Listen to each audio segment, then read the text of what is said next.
Θέλω να χειροκρότημα όποιον έχει πάει στρατό. Έτσι. Έτσι, δειλά. Κάποιες κοπέλες ρωτάνε εδώ μπροστά. Είσαι ωραίος φαντάρους, γιατί να μην πάω. Οι υπόλοιποι μην πάτε, πήγα, δεν είναι καλά, δεν το προτείνω με τίποτα. Και το χειρότερο είναι ότι στο στρατό, ρε παιδί μου, κάθε φορά που θα γίνει μια βλακεία υπάρχει πάντα κάποιος να στο δικαιολογήσει με τη γνωστή ηλίθια δικαιολογία του. Έτσι ρε φίλε, είσαι στο στρατό τώρα, φίλε, είσαι στο στρατό τώρα. Και απορώ γιατί αυτό το πράγμα πρέπει να μου συμβαίνει εκείνη την ώρα, είναι ό,τι πιο άχρηστο. Το μόνο που δεν χρειάζομαι εκείνη την ώρα είναι ένας τύπος να μου κάνει το GPS. Πάρτε προσκλήσεις, πάρτε.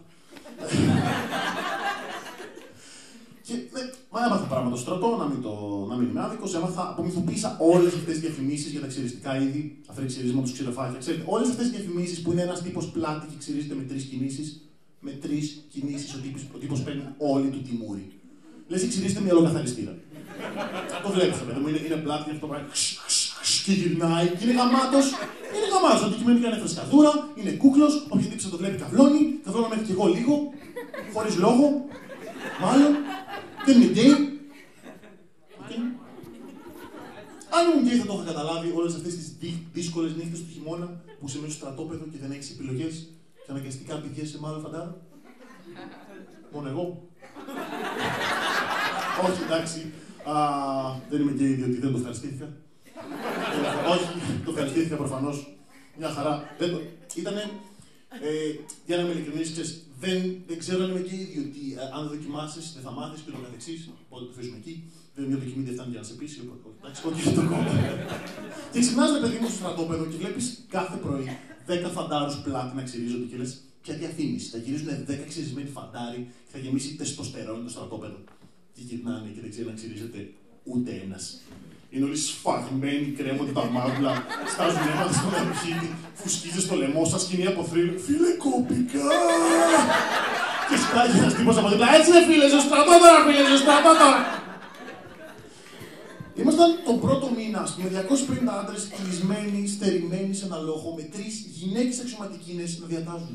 Μετά την πρώτη εβδομάδα, εγώ το είχα χάσει. Τύψα, δεν ξέρω τι μου έλεγε. Εγώ άκουγα θεσβιζάκια. Έχω 2 βυζάκια. 2.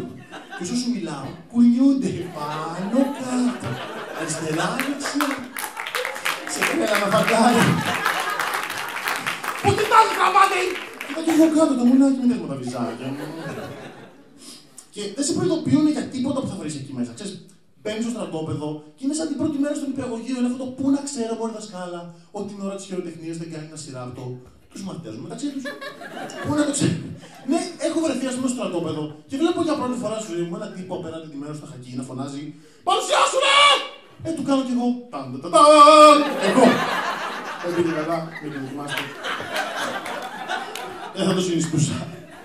Και το καλύτερο είναι ότι όσο ήμουνα στο στρατόπεδο, είχε βγει αυτή η πρόταση, η οποία ξαναβγαίνει τώρα να πηγαίνουν και οι γυναίκες στο στρατό. Το έχετε ακούσει αυτό? Ιδιοφυές, το οποίο είναι όλοι στήλερ, μαλάκα. Με στήλερ το πως είναι. Και είναι στεγραμμένοι, δεν υπάρχει αρκετή αδικία στο στρατό ήδη. Φαντάζεστε, ξέρω εγώ, την πρώτη μέρα που δεν ξέρουμε τι μας γίνεται, να σκάσει ένα τσούρμο γκόμενες που είναι ευτυχισμένες όπου και αν τις στείλεις. Ναι, το πήρες είναι τέλειο, ναι! Βγάλε μια φωτό εδώ. Κλικ. With. Σκοπός πήγης. 500 άντρες και όλους πήγης. Είναι την πρώτη μέρα που παίρνουμε τα ρούχα και όλα τα γίδια σαν εμένα το αρχηγίδι. Απλά παίρναμε ό,τι μας δίνανε και προχωρούσαμε παρακάτω.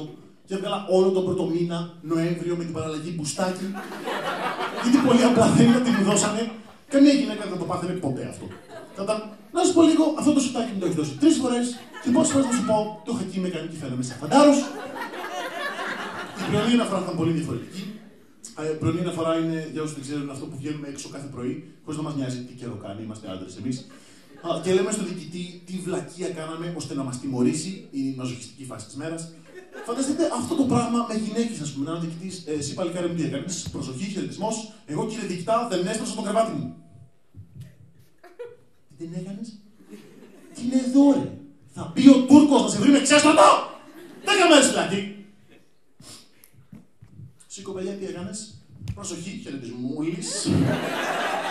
Κύριε διοικητάκο, έκανα ζημίτσα. Μωρέ, έχασα το οπλάκι μου.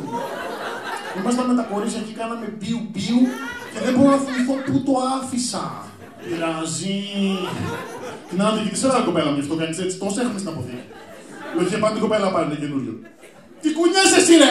Ξέρεις το κρεβάτι.